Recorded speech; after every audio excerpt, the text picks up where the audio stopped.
As we are approaching the end of the year, I want to talk about NHL 25 Hockey Ultimate Team and how good or bad it is this year. Hello YouTube and welcome back to another NHL 25 video. Today's video will be a little bit different. Usually I go through the tips or I break down the content. Today it will be mostly me yapping about NHL 25 Hockey Ultimate Team, and the reason I decided to make this video is because almost every single time I release a video or I go on Reddit or I go on Twitter or I just go anywhere, there is like 50% of the community absolutely love the game and 50% of the community absolutely hate the game. So today I want to break down the rewards and talk about our options of building the team in Hockey Ultimate Team. As always guys, if you're new to the channel, please make sure you smash that like button and subscribe, and let's dive into it. So first of all, not a new thing, then this year, first time ever, we don't have any rewards in squad battles, rivals, or I don't know, pretty much any mode we play. Even champs, because it's pointless, you get one guaranteed card, and if you're good at the game, it's really good. If you're someone who is only playing offline, you probably will not be able to make it. And the new XP pad is replacing all of that. Season 1 was an absolute disaster. I think Season 2 is much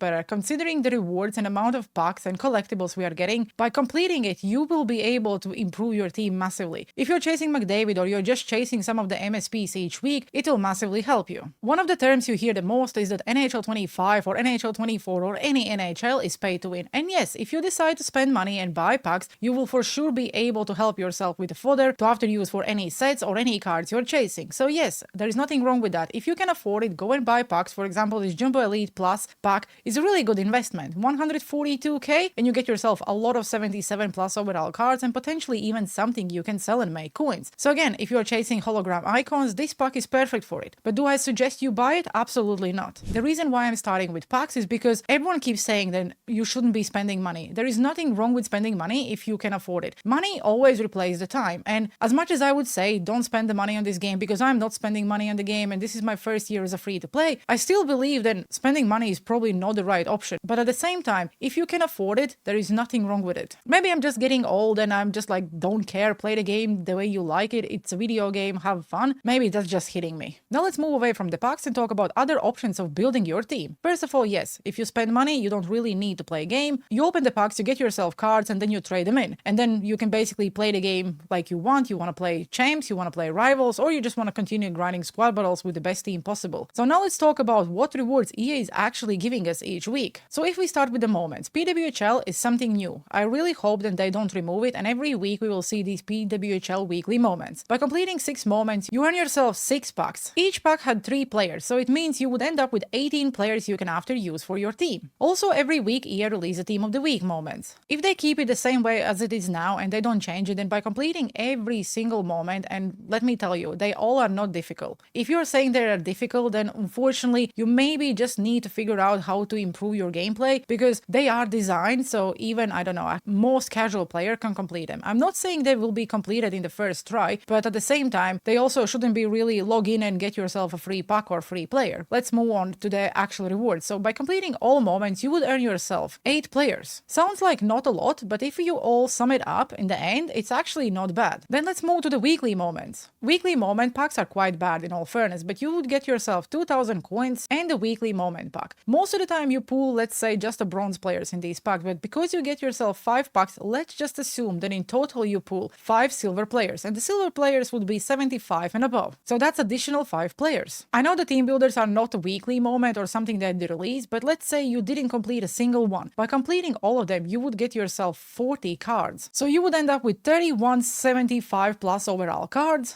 And if you also do the team builder moments, you would earn additional 40. I know the majority of the people in the community completed the team builder moments straight away, but let's assume you never really touched them because you saw, oh my god, there are 40 of them and I don't really want to do it. Just keep in mind that it's 40 silver players you can after exchange for, let's say, 1 base X Factor. The next thing I want to talk about is weekly objectives and what EA is giving us. The daily objectives don't really give us anything except XP. Then every week when they release a new event, we have a lot of moments. I already completed them, so I cannot really show you, but when I checked my alternative account just to see what kind of rewards we are getting, you would end up with 6 random cards starting from 77 all the way to the 82 overalls. I will not talk about the PWHL and Black Friday because sometimes they release some additional objectives, but it's not guaranteed. Then every Tuesday we also see the weekly player moments, where I'm not talking about the B&D card because you really cannot use the card anywhere else, but if you just complete everything else, you would also end up with 775 plus overall players. The same, we also have Team of the Week objectives, and they also change them. So by completing every single one, you would add additional 5 players to your collection. And the last one is competitive objectives. Yes, you have to win 30 games on squad battles, but let's say you're only playing squad battles and you are, I don't know, trying to do the objectives all at the same time. It's not that difficult to win 30 games on semi-pro difficulty in squad battles. The total amount of 75 plus overall cards you would get from competitive objectives would be 16. In total, there will be 5 packs, and yes, I know you could potentially pull something good, but at the same time, let's assume you don't. It's still 16 cards you can have to use in any set. And then the last weekly thing, we have a wild card. So by completing the wild card, let's say you get yourself a random 85, random 82, and I assume they will use now the weekly wild card just for any events they release and they give us an extra fodder or something like that, but let's assume this is the way how it's staying going forward. You also would earn yourself 80 overall cards, some 79 overall cards, 78 overall cards, and stuff like that. So in total, you would earn yourself additional 10 cards plus 3 random 70 plus overall cards. Most of the time, we really don't pull anything, but again, let's just assume every single pack would have at least 175 plus player. That's additional 3 cards. The reason I wanted to break down what we can earn in the game every single week if we are grinding as crazy and we don't want to spend any money is just to give you some kind of perspective of how many cards can we actually earn. So in total, let's assume you didn't pull any purples, didn't pull anything really sellable, and every card you pulled is, I don't know, 75 to 79 overall. That would give you 72 cards in total each week if you're grinding the game. We also know that most of the time you probably would pull few 83s, 84s, 85s, and maybe even purples. So it means you can sell and even make more coins to after buy more cards. So 72 cards we earn each week would give us almost 2 base X factors. So it means if you grind every single objective on every single moment, on every single wildcard released by EA, in a month you can make yourself 1 X Factor captain by just playing the game. Yes, it takes longer than spending money, but it's possible. We need 4 captains, so technically in 4 months' time, everyone can get themselves Connor McDavid. And that's if we don't pull anything good. It's up to you how you spend your resources and where you want to put them in. Do you want to chase hologram icons, or you want to chase, I don't know, Connor McDavid, or you just don't want to do anything and just sell every single tradable card. And most of the rewards every single week we earn are actually tradable, so if you don't want to do any of that, you just go and sell them, earn the coins, and then buy the players you want. On top of that, every single event, EA is giving us enough objectives, enough fodder to make at least 1 MSP for free. Sometimes, like this event, if you complete week 1 and week 2, you could actually end up with like 3 MSPs for free by just playing the game. Yes, it all requires a lot of time spending into the game, but at the same time, we cannot really complain that EA is not giving us anything. Let's just assume then for 4 weeks you would grind the mode every single time they release something new. You would get every single card and you would chase every single free MSP. So in a month's time, you would be able to make yourself 1 X Factor captain and 4 MSPs for free, plus whatever you pull in the packs. In my opinion, it's not bad, and I'm not even talking about all the rewards you can get in XP pad. I'm not here glazing EA or saying, oh my god, how good the content is, because it's absolutely not. There is so many things they need to improve. They actually need to watch NHL games. They actually need to follow the leagues just to see what is happening, who is scoring the goals, and the way they upgrade the players is just awful. Okay, let's be very honest, they don't really upgrade them. They just release some random milestones for whatever reason, but you know what I mean. My only point is because I'm so sick of listening how bad the game is and how everything is so bad and EA stinks and all of that. Yes, the game is not perfect, but at the same time, you cannot really complain about how easy it is to get a good team if you want to spend some time in the game. Nothing should be for free by just logging in and, I don't know, getting yourself a 99 overall card because you just decided to open the game. It's not MLB where you complete, I don't know, few moments and then a 99 overall card who cannot hit, or I don't know, any other card. Same about an FC. Yes, you can get a lot of easy cards, but those stats are not really that good. Where here, we can actually choose the card we want to make if we are talking about the events every single week. Even about the hologram icons or X Factors, they're not forcing us this is the X Factor or hologram icon you have to take. They give us enough fodder to make one every 4 weeks for free, and we can choose whichever we want. So the easiest way obviously is spending money and not spending any time in the game outside of the modes you actually want to play. But another option is just grind every single mode EA gives you and still get the same team. Do I miss packs from rivals or squad battles? At the beginning I was really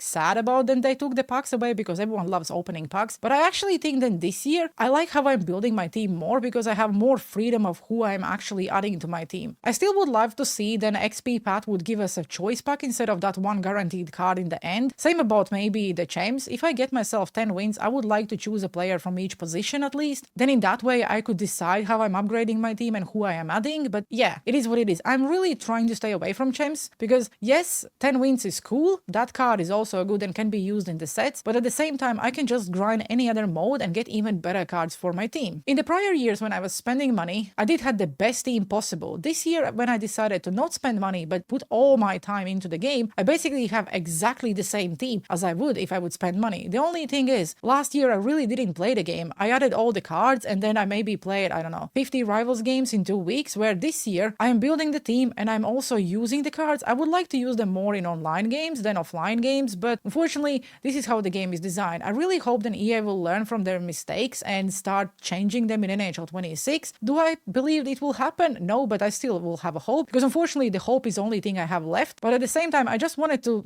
get this off my chest, because I'm so sick of listening people complain. I am the person who was complaining a lot, and at this point I just started to live with an idea, and I don't actually believe that it's that bad as everyone is making it. I'm not talking about the gameplay, because it's an absolute different subject, and gameplay is always very subjective. Some people love it, some people hate it. I really hate it when they remove the icon passing, but at the same time now I'm figuring out how to be a little bit more creative, how to, I don't know, maybe learn to don't use the icon passing as much. But if we go back and talk about the things EA took away and what they replaced it with, I think the total value is actually very close to what we had last year. Okay, that's it for today's yapping. I just wanted to make a different kind of video and talk about the content and in general how you can build your team. I don't suggest anyone spend money, but at the same time, if you don't have a lot of time and let's say you decide to spend $20-$40 every now and then and open a few of the packs just to get yourself extra fodder to make that one MSP you was not able to make, there's nothing wrong with it. Don't listen to whatever people say. It's a video game and you should always play the way you like. You should always make the cards you like, because using your favorite players will always be more satisfying than using and chasing the meta cards. Let me know down in the comment sections below, which way are you playing the game this year? What do you think about the amount of free stuff we can earn each week? And are you missing packs from last year? This is an open discussion, so there is really no right or wrong answer. This is just how I feel, and I would like to see what you think about amount of free things EA is giving us each week. Other than that, I hope you enjoyed today's yapping video. Have a good one and see you on the ice.